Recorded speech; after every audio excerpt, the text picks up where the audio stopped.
Huwag ka nang lumuha, nandirito na kami. Ayusin natin ang problema. Kayang-kaya mo, kayang-kaya mo, kayang-kaya mo yan.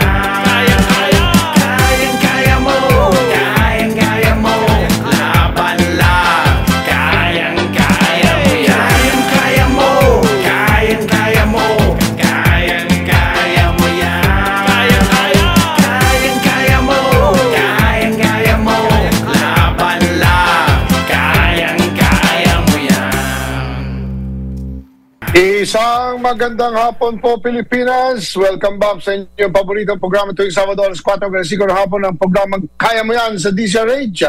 At welcome na rin sa ating mga co-host, partner Cory. Welcome back from Dubai at si Emer De Generous. Magandang hapon po mga kababayan. Happy to be home at happy International Women's Month. Hindi na araw kundi month. Pero para sa akin, araw-araw na ang Women's Day. Kahit sa amin. Emer, good afternoon, Padre. Yes, good afternoon, Chairman and Ageless Beauty. Welcome home. Yeah, International. Every day is Women's Day. Talagang every day is Mother's Day. Araw-araw. Sa bahay lang ni Emer, all women. Yes, wala akong kasama sa bahay. Ikaw rin, partner Ricky. Ako rin. Ako rin, ikaw. dominated by women. Kaya kami bow. Bow kami. Bow. Dami, ang saya-saya ng papa. Happy wife, happy life. Of course, of course. At nais ko muna batiin siyempre yung mom ko kasi last week medyo, Oo nga. alam mo, pag may edad, di ba? Oo. So, sabi namin, ma, lakas lang loob kasi birthday niya, she's turning 89 on April Palakpakan 25. natin si Mami. Wow. So, medyo nagkaroon kami ng konting scare kasi nawala ng consciousness. So, medyo may potassium level na mababa. Tama. At may nakita sa kanyang brain. Tapos nakauwi naman. Finally, last Thursday, pinauwi ng doktor at home care. At nakita may picture din ni Ma kasi nanonood sa atin yun Nag-ano, yung bicycle treadmill. Ganun. So alam niyo, alagaan yung mga nanay niyo kasi syempre, Awa ng Diyos. Oo. awa ng Magaling Diyos. ka, Ma. Kayang-kaya mo yan, Ma. Kayang-kaya. So, binabati Aman, natin siya Mami. kasi nanonood siya sa atin tuwing Sabado. So, dahil nga dyan, Women's Month, nakatutok lahat sa kababaihan, no? At, siyempre, importante, mabigyan ng parangal ang mga the women and the mothers of the homes. Yan, no? At in the past years kasi, Cory, yung mothers, umaalis di ba? Kaya bilib ako sa mga bansa na pinapayagan nilang kumuha ng overseas worker at sinasama ang pamilya. Yes. Oo. Marami, I think sa London, nurse, pwede mo na isama ang pamilya mo. Sa Middle East, di ba? Sa Dubai, kasama ang pamilya. Di ba? So mabuti na rin yun na nagkakaroon ng recognition yung mga host country, na wag i-break up yung pamilya. Isama ang pamilya. At bigyan ng opportunity din na makapagtrabaho doon yung asawa. Di ba? Kasi for many years, naiiwan yung isa Di ba? Minsan Partner Ricky, alam mo, dami kong nakilalang Pilipino. Alam mo, pag nasa Dubai ka, parang nasa Pilipinas ka rin. Oo. Totoo yun.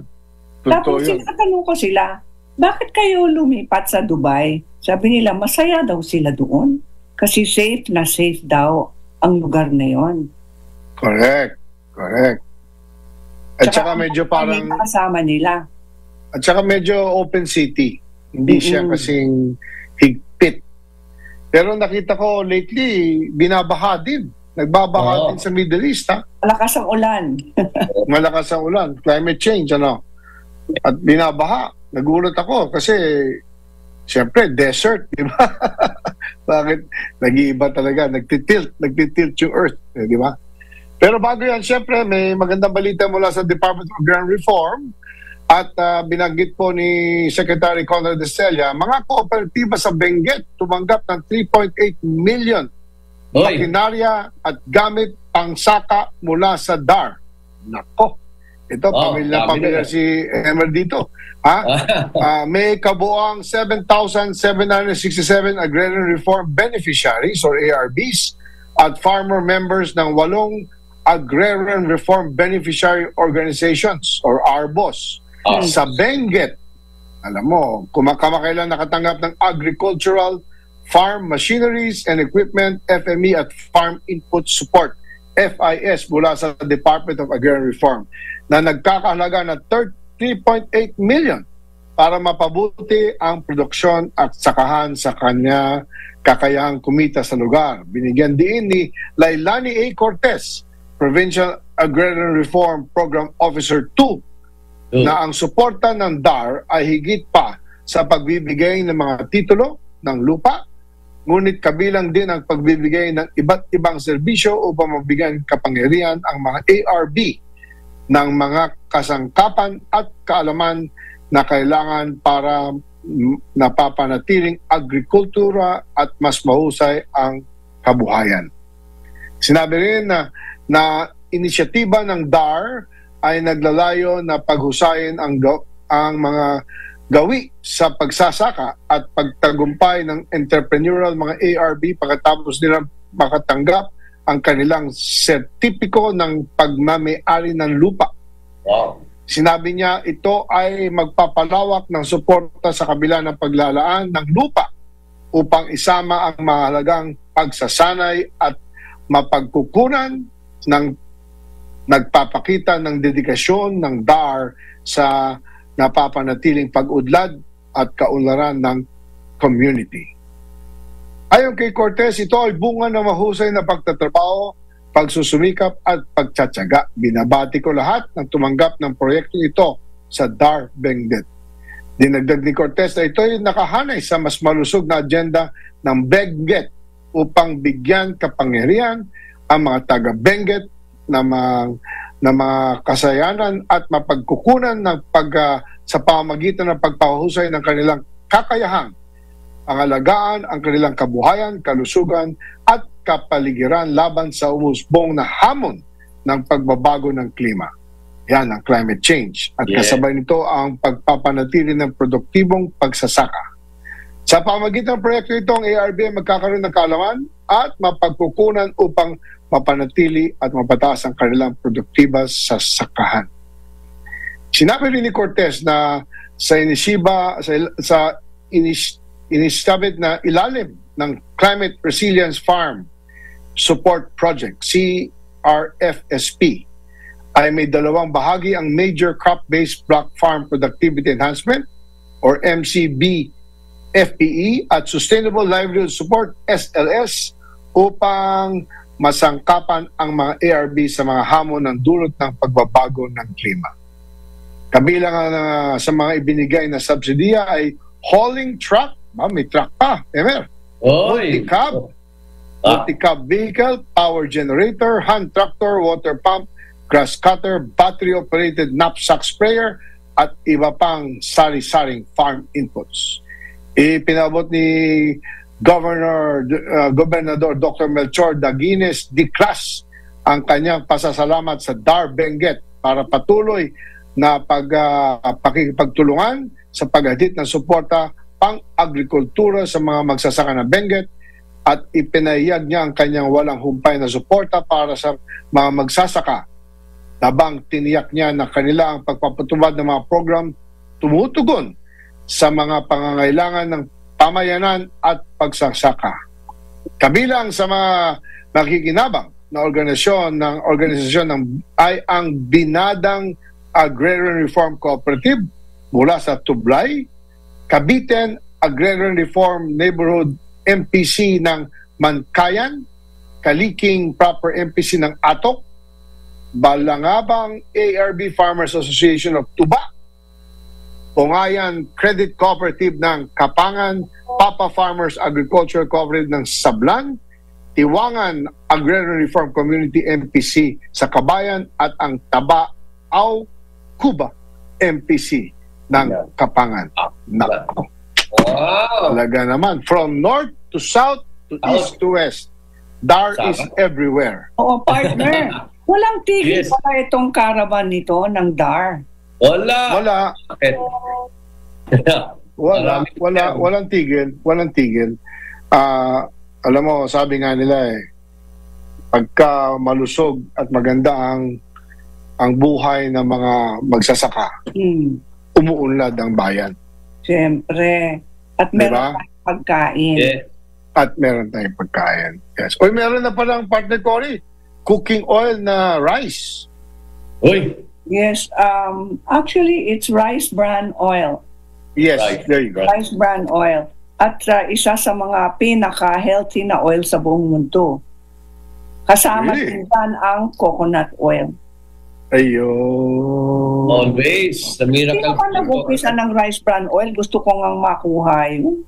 Mag-research tayo. Magaling mag-research si Emel. Yes. Ano ko, galing sa Isabela yun Nung Ayun. Tawagan si Vice Governor. Nueva Ecija. Nueva Ecija, sa amin yun. Tatanungin natin. Tawagan mo si Vice Gov I-guess na natin, yes. At last, Oo, relax. mamigay tayo ng raffle dito. Yep. Oy, mamaya ng konti, may mga messages tayo mula sa mga beauty queens, ha? Oy, May mga greetings, ha? Mamaya na yan, na pagkatapos Ngayon na. ng ating, ang tagal Ngayon na. naman, mamaya, para ma-excite Biro sila. lang. Sandali lang. Yeah. Sandali lang. Oo. At ngayon, sa programa natin yan, pagkatapos ng break, pilit namin talagang pinaalala sa inyo na huwag kayo ma-scam. Yo. Huwag kayo magpaloko online. Kaya, nako, isa na naman kaklase namin ni Emel ito. Marami kaming kaklase na may talent Yes.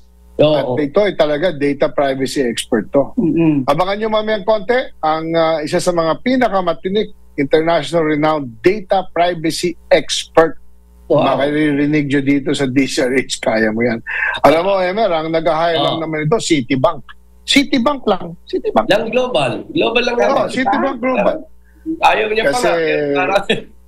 Oh. Sabi ko nga sa kanya, Cory at Emer, sabi nga, halika na, Dondi, gawin mo ng kawang-gawa mo yan para yung mga listeners at televiewers natin sa kaya.